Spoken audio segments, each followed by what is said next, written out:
안녕하십니까. 안녕하세요. 네, 안녕하세요. 코로나19 사태 때문에 유명한 크리에이터 두 분을 모시고 특별 대담회를 갖도록 하겠습니다. 먼저 저는 고미션 소속의 선교사고 하야 미디어를 운영하고 있는 윤영철입니다. 안녕하십니까. 저는 프로바보이로 유튜브에서 활동하고 있는 장호영. 저는 새로운 컨텐츠를 준비하고 있는 박선현이라고 합니다. 오늘의 주제는 뭐죠? 지금 이 세계를 휩쓸고 있는 코로나19 바이러스입니다. 네. 코로나19 바이러스 때문에 한국도 난리가 났지만 저희가 공부하고 있는 미국도 지금 난리가 났습니다.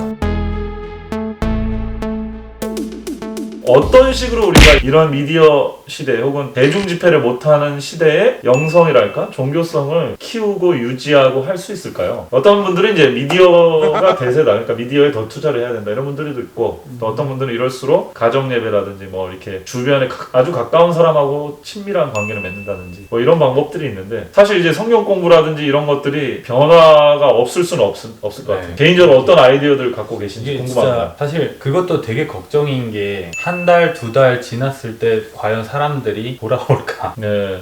왜냐면 충분히 한 달이면 습관이 바뀌고 네. 두 달이면 정말 삶의 그 스타일이 완전히 바뀔 수도 있는데 다시 교회 가는 것이 어려워지면 어떡하나 그런 생각을 솔직히 네. 해본 적도 있어요. 그러니까 제가 좀 정리를 하자면 지금 한두 달 이렇게 하고 나면은 어떤 분들은 이런 생각을 하게 될 거예요. 기존에 예배드린 거에서 불편하던 것들을 다시 그대로 돌아가는 게 맞나? 그렇게까지 안 했어도 됐었던 거네 생각해보니까 이렇게 생각하는 게 하나 있을 거고 또 하나는 오랜만에 만나니까 너무 좋다. 같이 예배드린다는 게 이렇게 좋구나. 이렇게 하면서 원래 이렇게 종교 집회를 하던 것의 어떤 그 장점을 다시 생각하게 교회에서 함께 예배드린다는 게 이렇게 좋은 거구나 이렇게 생각하게 될 수도 있을 것 같다는 생각이 들고요. 제 질문의 약간 요점은 이런 시대에 우리가 어떻게 하면은 그 영성을 잃지 않을 수 있을까? 어떤 영적인 서비스를 제공해 줄 수 있을까? 그런 거에 대한 아이디어들을 우리가 어떻게 나누고 실제로 어떻게 할 수 있을까? 왜 제가 이런 질문을 드리냐면 막상 이렇게 되고 나니까 저희 같은 순회 선교사 같은 분들은 불러주는 데가 다 취소가 되니까 갈 수가 없고 사람들을 만나서 성경 공부를 할 수 없으니까 정말 실직자 같은 느낌? 그런 느낌이 이제 드는 거예요. 그럼 이제 온라인으로 빨리 전환을 해서 해야 되는데 아까 말씀하신 대로 준비를 좀 그렇게 될 줄 저희는 상상을 못했으니까 지금 막 뭘 하기가 어렵고 근데 또 거꾸로 교회 안 가는 성도님들도 온라인으로 그냥 스트림 잠깐 보고 끝이니까 이게 너무 좀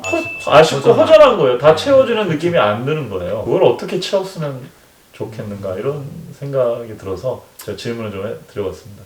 이런 계기를 통해서 사실 복음적으로 다가가야 되는데 네. 사실 잣대를 그런 마음이 좀 또 있는 것은 뭐냐면 개인적인 신앙을 유지를 했던 사람들은 돌아올 것인데 이게 사실상 어떻게 보면 흔들림 같은 느낌도 없잖아 있는 것 같아요. 약간 또 좀 더 극단적으로 말하자면 약간 알곡과 가라지를 이렇게 그렇죠. 좀 흔드는 그런 느낌도 좀 있을 수도 있다. 그래서 개인적인 그 관계를 유지해서 개인 신앙 혹은 아침에 일어나서 성경을 읽고 개인적으로 기도하고 하나님과 교통하는 그런 시간을 갖는 사람들에게는 이 기회가 오히려 더 자신을 돌아볼 수 있는 그래서 하나님과 관계를 굳건히 다질 수 있는 시간이 될 수 있는 반면에 반대로 이제 막 시작하신 분들이나 아니면은 주일에 한 번 듣는 그런 설교에 의지했던 다른 사람한테 좀 의존적인 신앙을 자기 스스로 신앙을 영위하지 못했던 분들은 그런 분들은 교회 안 나가고 이것이 목사님한테 말씀 안 듣고 이렇게 하면은 좀 아무래도 좀 이렇게 신앙이 힘들 수도 약해질 있겠다라는 수도 생각을 있을 가능성이 있습니다. 해보는데요. 이렇게 생각해도 될 것 같습니다. 약간 만약에 이게 2주, 3주 혹은 4주 막 2달 이렇게 늘어난다면 어떻게 보면 하나님의 섭리로 믿음이 약한 혹은 미디어를 통해서 다시 설교 같은 것을 접하지 않는 사람들에게 오히려 설교를 접하게끔 도와줄 수 있는 2달이 될 수 있지 않을까. 그런 얘기도 될 수 있겠네요. 왜냐면 결국에는 이제 미디어 사업이 어마어마하게 커질 거고 또 많은 사람들이 미디어에 확 뛰어들면서 전 세계적으로 아무래도 설교 컨텐츠나 이런 말씀 컨텐츠가 많아질 텐데 더욱더 이것에 포커스를 할 수 있는 2달이 되지 않을까 한번 생각해 네, 그렇게도 생각해 볼 수 있는 것 같습니다. 되게 좋은 타결한 생각이신 것 같아요. 어떻게 보면 교회 중심으로 집회가 되다 보니까 누가 믿음이 좋지 않은지를 이제 교회에 참석하는, 그러니까 헌신하는 정도로 이렇게 가늠을 했었는데 지금은 그런 교회 중심의 신앙이 깨지다 보니까 이제는 아마 혼자 있어도 신앙을 잘 유지를 할 수 있느냐 없느냐 가지고 그런 기준이 될 텐데 아무래도 교회 중심 있을 때는 그런 컨텐츠, 혼자 신앙을 할 때 도움을 주는 컨텐츠들이 인터넷으로 많이 이렇게 준비가 되지는 않았지만 환경이 바뀌니까 미니스트리, 사역 방향이나 사역 방법도 바뀌게 되고 플랫폼도 바뀌게 되니까 거기에 조금 어떤 식으로든지 또 컨텐츠들이 준비가 될 것이고, 그렇게 되면은 이전보다는 확실히 좀 다양한 옵션이나 개인적으로 신앙을 꾸려가는데 도움을 받을 수 있는 그런 신앙 컨텐츠들은 또 많이 생겨날 수도 있겠네요. 그러면 거기에 대해서 우리들도 좀 준비를 미리미리 하고 생각을 해야 되겠다, 이런 생각이 들겠습니다. 이제 마무리합시다. 네. 앞으로 교회는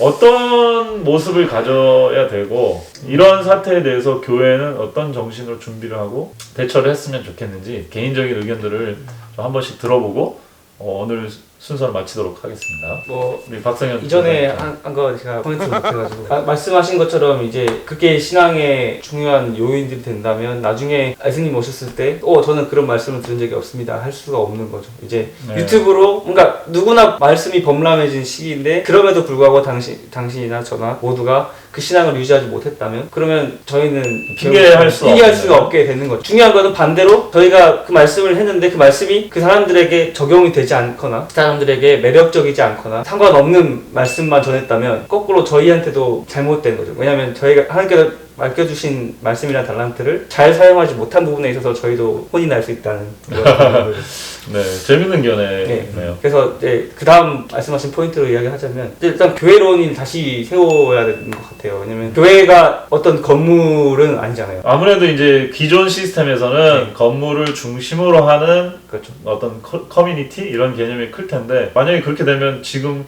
교회가 끝난 걸로 건물에서 모여서 예배드리는 네. 거는 뭐 못하는 거니까 사실 교회가 끝난 것처럼 느껴지고, 그래서 아마 어른 세대들 중에는 어떤 분들은 이거 정말 심각한 어떤 위기 사태다라고도 보실 수 있는 것 같은데, 네. 건물이 아니라고 생각하면은 또 그렇게 겁낼 만한 상황은 또 아닐 수도 있을 거예요. 교회에 모이는 거를 폐할 수는 없는 것 같아요. 왜냐면 말씀에 있어서 모임을 폐하는 자마다 그럼 안 된다고 하셨기 네. 때문에 모임을 폐하는 건 나쁜 거죠. 네, 나쁜 거라고 하셨기 때문에 결국은 모이긴 모일 텐데 그게 전부가 아니고 원래 있었던 문제들을 다시 가지고 오는 것 같거든요. 교회 건물을 유지하기 위해서 엄청 많은 돈을 쓰는데 교회가 사용되는 게 월화수목금은 놀고 있는 그 상황들을 사실은 이 틀을 위해서 많은 돈을 투자하는 건데 네. 그런 어떤 이 부조리들을 다시 생각할 수 있는 그러니까 교회의 어떤 그 뭐랄까 우리가 좀 기존에 생각해보지 못한 이렇게 잠재적으로 이렇게 두었던 어떤 문제들을 이런 기회를 통해서 다시 한번 생각해보고 효율성이라든지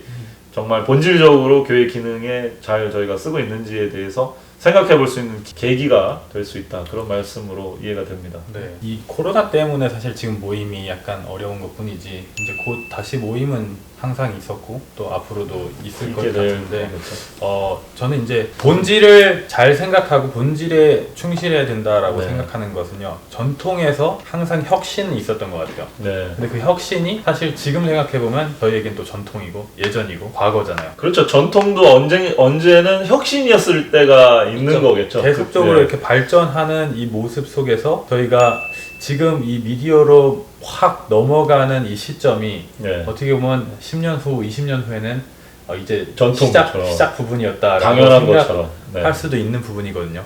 그래서 저희가 더 열린 마음을 가지고 본질에 충실하면서 받아들일 수 있는 마음을 좀 갖춘다면 훨씬 더 빠른 발전이 있지 않을까. 정리를 좀 해보자면 교회의 본질이 무엇인지를 좀 더 본질적으로 파악하고 그게 다음 세대에 맞게 새로운 플랫폼에서 그런 교회의 본질을 구현할 수 있는 것을 빨리 만들어낸다면 다음 세대는 당연히 받아들일 수 있는 표준 같은 거를 만들게 될 수도 있는, 다시 말해 우리 스스로 개혁하기는 사실 되게 힘들잖아요. 항상 인류 역사를 보면 어떤 사건이나 계기가 있어가지고 이렇게 깨어나면서 거기에 대한 대응을 하다 보니까 새로운 발명이 일어나고 혁신이 일어나고 또 발전이 일어나는 것처럼 교회도 좀 어떻게 보면 조금 좀 옛날 스타일에 머물러 있는 것 같은 상황이었었지만 이제 미디어 그 미니스트리로 많이 넘어가게 되는 그런 계기로서 지금 이런 사태들이 활용이 되는 거라고 생각이 되고 있습니다. 네. 이런 시대에도 하나님께서는 역사하시겠죠. 그렇죠. 어떤 방법으로든 하나님께서는 하나님의 일을 이루실 거고, 오히려 그런 하나님의 역사하심이 예전보다 더 가까이 있다고 느껴지는 그런 시즌이 아닌가, 이런 생각이 됩니다. 하지만 우리가 가만히 있으면 또 아무 일도 일어나지. 일어나지는 않을 것 같아요. 우리가 뭔가 계속 이렇게 논의하고 이런 역사의 도전에 응전하고 이렇게 해서 하나님의 뜻을 본질을 더 찾아가는 계기로 삼고 또 이러한 계기를 통해 가지고 우리가 할 수 있는 일을 하면서 함께 모여서 논의하고 또 공부하고 또 고칠 건 고치고 그걸 회개라고 하겠죠. 그렇게 하면서 본질에 충실하는 쪽으로 갈 때 하나님께서는 그런 사람들과 함께 하시고 하나님의 일을 이루시지 않을까 그렇게 생각을 하게 됩니다. 오늘 대화 참 유익했죠? 너무 좋았어요. 너무 좋았습니다. 그리고 종종 어떤 사건들이 있을 때 이렇게 솔직하고 허심탄회한 이야기들도 다시 우리가 좀 보이도록 하겠습니다. 여러분 감사합니다. 오늘 여기까지 하겠습니다. 감사합니다.